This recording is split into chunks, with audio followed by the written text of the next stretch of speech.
اب یہ جو دو اصطلاحات آئی ہیں، اقرار باللسان اور اس کے مقابلے میں تصدیق بالقلب، یہ کہاں سے ماخوذ ہے؟ یہ میری نہیں ہے، یہ ماخوذ ہے۔ کہاں سے؟ دیکھیے، ایمان مجمل اگر بچپن میں اللہ تعالیٰ نے آپ کے والدین کو توفیق دی ہو اور انہوں نے آپ کو یاد کرائے ہوں، 6 کلمے، ایمان مجمل، ایمان مفصل، بدقسمتی سے آج کل تو حال یہ ہے کہ میں کبھی کسی مجمع میں ہاتھ اٹھواتا ہوں تو معلوم ہوتا ہے کہ 5-10% سے زیادہ لوگ نہیں ہیں کہ جن کو یہ چیزیں یاد ہوں، اس لیے کہ زمانہ بدل گیا۔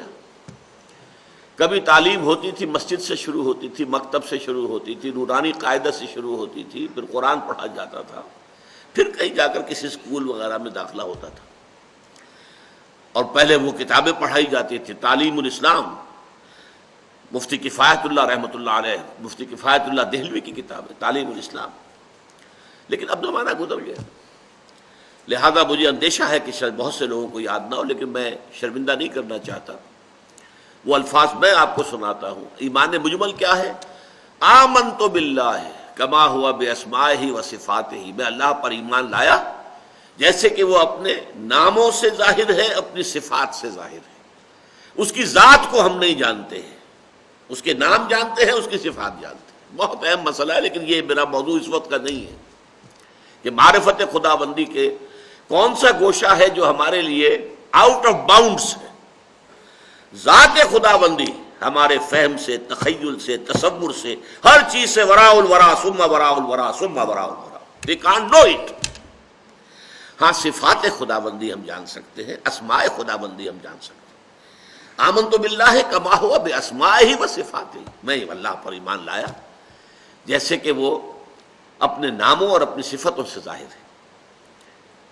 وقبلت جمیع احکامہ، اور میں نے اس کے تمام احکام تسلیم کر لیے۔ سر تسلیم خم ہے۔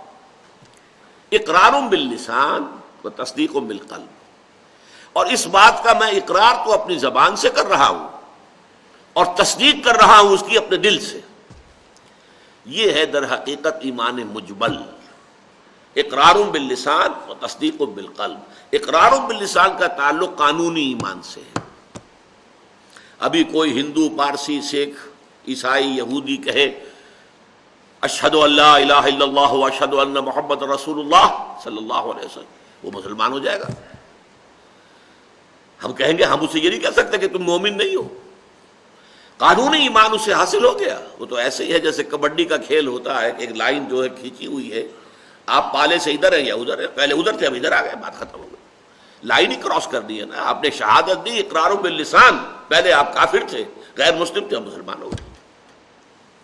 تو اقرار باللسان کا تعلق جو ہے وہ قانونی اسلام سے ہے، قانونی ایمان سے ہے، اور تصدیق بالقلب کا تعلق جو ہے وہ یقین قلبی سے، دل میں بھی یقین پیدا ہو جائے۔ صرف زبانی اقرار کافی نہیں ہے، دل کی تصدیق لازم ہے۔ اگلی بات دیکھیے، زبانی شہادت جو ہے اس کی اساس پر دنیا میں کسی کو مسلمان تسلیم کیا جاتا ہے۔ جو شخص کہے اشہد ان لا الہ الا اللہ و اشہد ان محمد رسول اللہ، آمنت باللہ و ملائکتہ و کتبہ و رسلہ والیوم الآخر والقدر خیرہ و شرہ من اللہ تعالی والبعث بعد الموت، آمنت باللہ کما ہوا باسمائہ و صفاتہ و قبلت جمیع احکامہ، اقرار باللسان و تصدیق بالقلب۔ اب ظاہر بات ہے تصدیق قلبی ہے یا نہیں ہے، اس کو ویریفائی کرنے کا ہمارے پاس کوئی ذریعہ نہیں۔ آج تک بھی کوئی آلہ دریافت نہیں ہوا ہے کہ جس کو ہم استعمال کر کے دیکھ سکیں کسی کے دل کے اندر وہ تصدیق قلبی ہے کہ نہیں۔ تو گویا کہ جو ظاہری ایمان ہے، جو قانونی ایمان ہے، اس کا دار و مدار کلیتاً اقرار باللسان پر ہے۔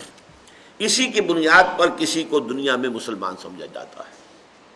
اس کے مقابلے میں دیکھ لیے، آخرت میں اعتبار صرف حقیقی ایمان کا ہوگا، تصدیق بالقلب والے ایمان کا ہوگا۔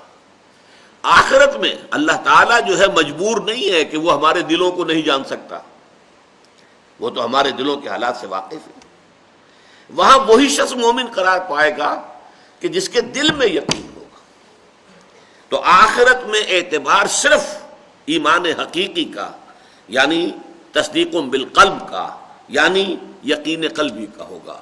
باقی دنیا میں کوئی شخص مسلمان کیا، مسلمانوں کا لیڈر رہا ہو، رہنما رہا ہو، کوئی بڑا وہ دنیا میں جو ہے وہ ہو سکتا ہے شیخ الاسلام کے منصب پر فائز رہا ہو، بہت بڑا قائد ہو، لیکن اگر دل میں یقین نہیں ہے تو آخرت میں اس کا اندراج مومنوں میں نہیں ہوگا، وہ دنیا میں مسلمان مانا جائے گا۔